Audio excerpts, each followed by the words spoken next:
Good morning po sa inyong lahat. And then, God bless po.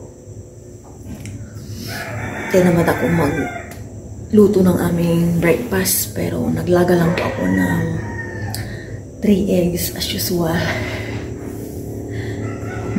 Ewan ko ba bakit parang iba yung pakiramdam ko. Yung sipon ko parang nasa loob, kaya parang masakit yung sa may dito ko, tsaka dito. Nag-alarm na yung cellphone ni Aya. Agatin ko na mamaya at maglalabas ako ng kanyang pamasok. May pasok pa po sila, Aya. And then bukas, wala pong pasok sila kasi piyesta na po talaga sa amin. Ipapabsorb ko sa kanya mamaya itong pagpasok niya this morning kung may pasok pa sila, kung marami sila. Kasi this morning magbibigay daw ng yung book na matatag, MAPI. And balak pa naman na namin ni Aya manood ng street dance para makanood din si Aya at ma-experience na yung ganun street dance. May mga bago ngayon simula pagkabata ko, parang ngayon ko lang natatanda na may street dance sa piyesta ng aming bayan. Nakaligo na po ako. Hintay na po ako ni Aya dito. Nag-landslide itong aking pinag-anuan conditioner. Si Aya, nag-prepare na po yung aming breakfast. Ayan, magkakanton po kami with nilagang egg. Nalanggam po kasi ito hindi ko sana iluluto. Si Aya, akala ko nilagay niya na kanina pa, hindi pa pala. Nung oras na yun. 6:20.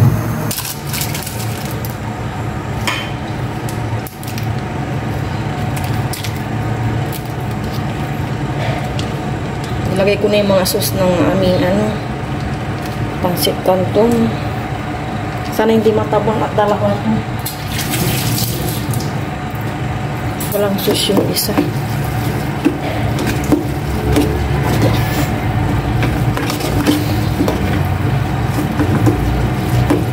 Naka-prepare na po yung aming breakfast. Kinuha ko yung canton and nilagang egg. Kain po tayong lahat. Yung bago po yung natin.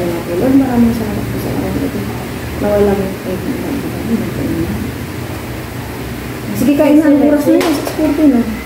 Maraming kain po tayo. Thank you, Lord, for the food. So para po sa inyo. Kasi tayo lahat.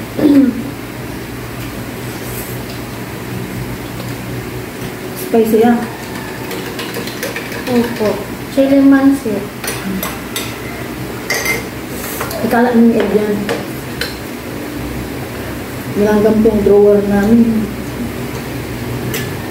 Sabi ko, lutuin mo na itong bangko. Mga nag-iimbak yung mga langgam ng kakainin nila. Naghanda nga sila sa pag-ulan. Mamayang hapon, pag huwag ka nang pumasok wala nang pasok sa bayan niya Kanila lang meron.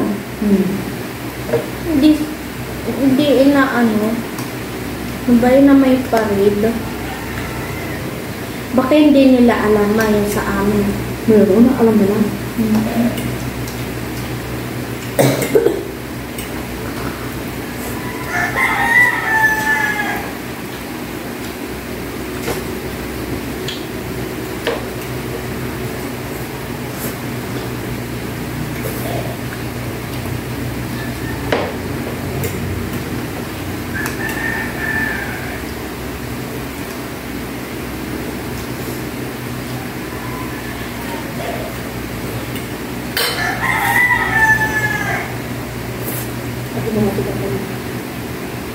May pepper na po.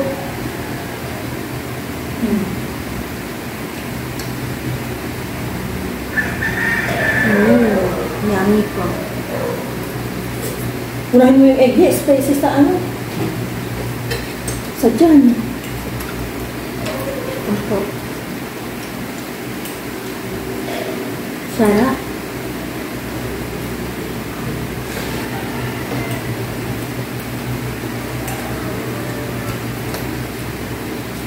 Ginagawa ko pero sasama ko yung egg tapos ganyan sa ginagawa mo.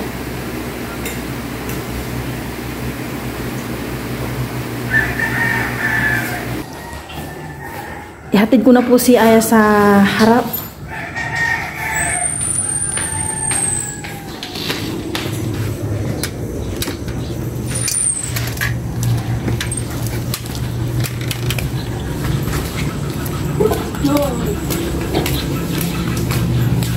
Lagi bali, Nay? Ha? Napasakay ko na po si Aya kanina pa. Nag-stop muna po sa nanay ko kanina. 7:30. Labas muna ako. Check ko yung aming tanim. May pinagkakabalhan na ako talaga. Dito muna ako. Nagdadalawang isip ako kung pupunta ako ng bayan. Kasi wala kaming fruits. Gusto ko ng fruits ba? Hindi ako nakapagdilig kahapon. Maya-maya diligan ko na lang ito. Palaki sila ng palaki. Baka ito na yung ano. Yung ano nga ba ito? Nakalimutan ko na naman. Kaboy. Kaboy. Ito, may papatubo din dito. Sana ito rin yung tinanim ko. Ayan. Sigarilyas ata itong mga ito.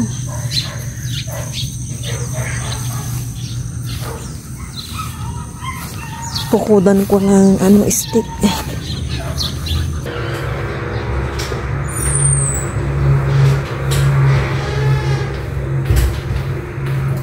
Walis muna ako dito sa loob and then mamaya labas ako. Walis din ako. Naalala ko pala walang bus ngayon kasi iba yung ruta nila. Gawa ng aming piyesta ng bayan.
Hindi na ako talaga nagpunta ng bayan.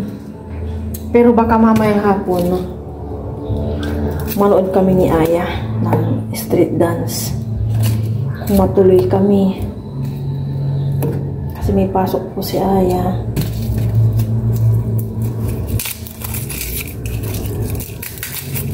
Pero yung mga nag-aaral po sa bayan talaga, wala nang pasok. Magpapaksip po ako ng bangus. Bangus.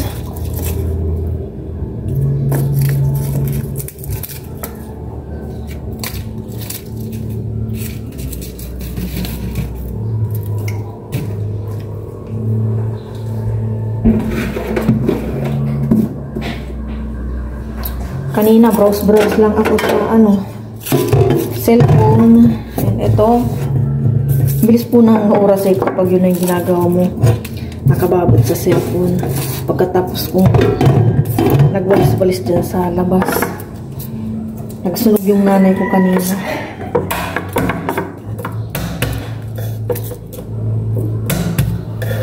Alamig po kagabi and then madaling araw. Hanggang March pa to sigurong lamig dito sa lugar namin tsaka sa ibang lugar pa. Nabalik ko yung sibuyas.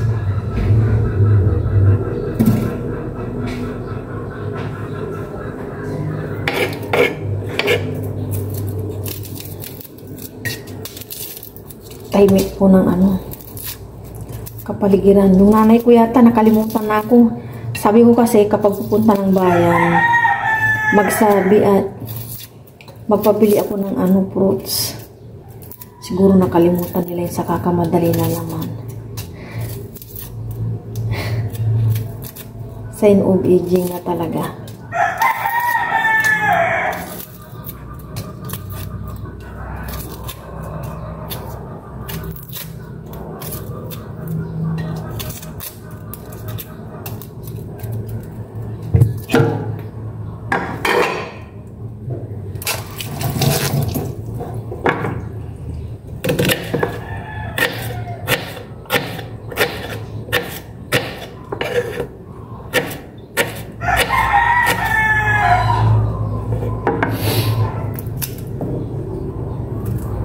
Lulutuin ko na itong bangus. Ito, 4 na hiwa, 1 bangus. Dito ko na lulutuin sa kawali. Dito ko na to ilalagay itong mga sibuyas, bawang, tsaka luya. Ito para hindi siya matutong. Yan. Ayan, sa ibabaw, arte-artehan ko lang. Yan dito. Dito ulit. Yan. Sa ibabaw lang. Arte-arte lang.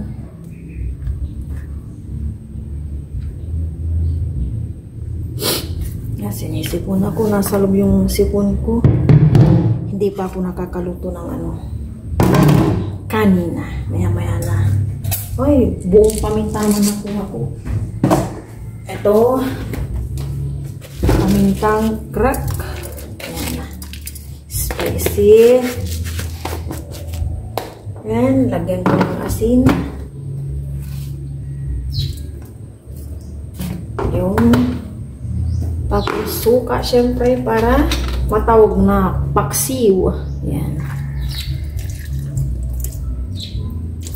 Yun. Purong suka. Kunting tubig lang ilalagay ko. Half cup lang, ayan o. Okay na to. Salang ko na. On ko na. Ano lang. Ay, namatay. Medium heat lang. Yan. And, takpan ko na. Magsalang naman na ako.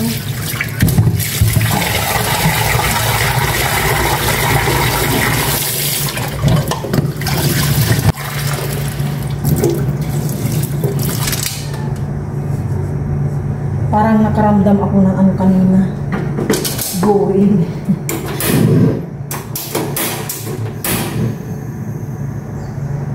Nung wala na akong ginagawa.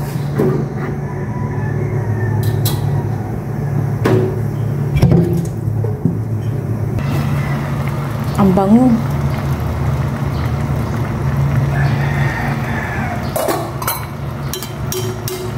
Baliktarin ko para pantay yung lasa ba. Manok din yung lasa dito sa kabilang side. Pero mamaya ko pa ito lalasahan kapag kumulo na talaga.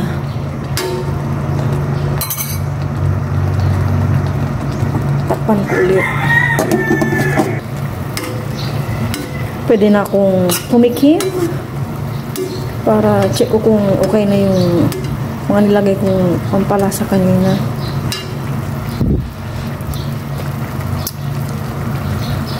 Paksiw na paksiw talaga as in. Pero parang kulang pa ng konting asin. Asin lang. Isa pa.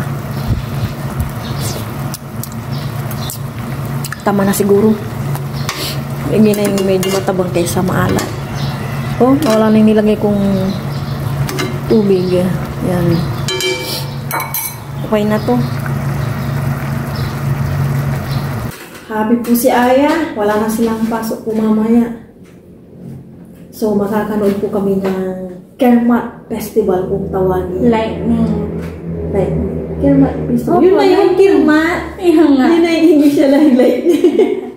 Kain po tayong lahat. Pero bago po yun, ring muna ako. Pero maraming sa araw natin na may lagi po kayo. Late ko na nga yung nabasa din niya yung chat ni teacher sa aming group chat. Na, yun na nga. Pero hanggang 3 PM lang daw talaga kayo.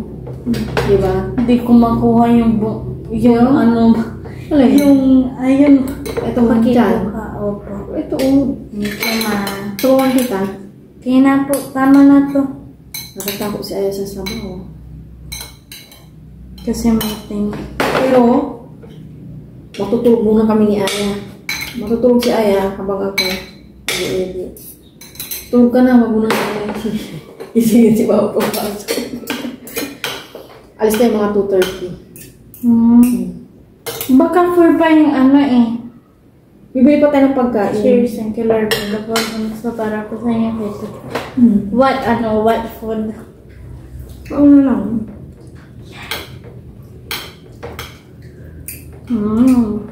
Kasi first time tayo nakakabili ng ganyan eh. As in.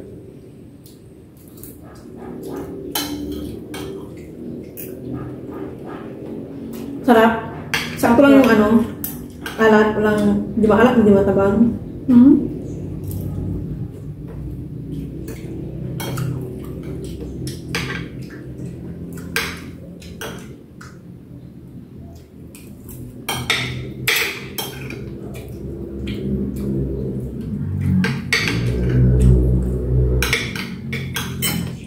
Matinik, no? Hindi naman. Ang pinakamatinik na fish. Sarap. Yung puffer fish ay yung poison fish. Yung pan? Puffer. Yung lumulobo siya kapag wala siya sa ano. Sa tubig? Opo. Ano pinag-aralan nyo ngayon niya pala? English. And then Filipino. Ilan kayo? 20. Marami pa no? With a smiley face. With a smiley face. Yung 0 ng 20. Nilagyan nila ng happy face. Dami din wala tayo no? Hindi po, 9.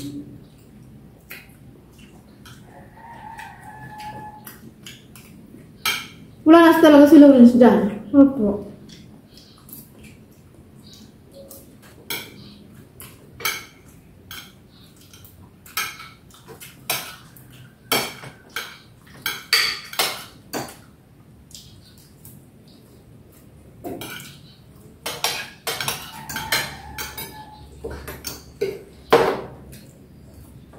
Kanina pa kami sana naka-out, pero nagalit si teacher sa kanila. Nagtatakbuhan. Kaya sabi ko hindi matagal sa kaya.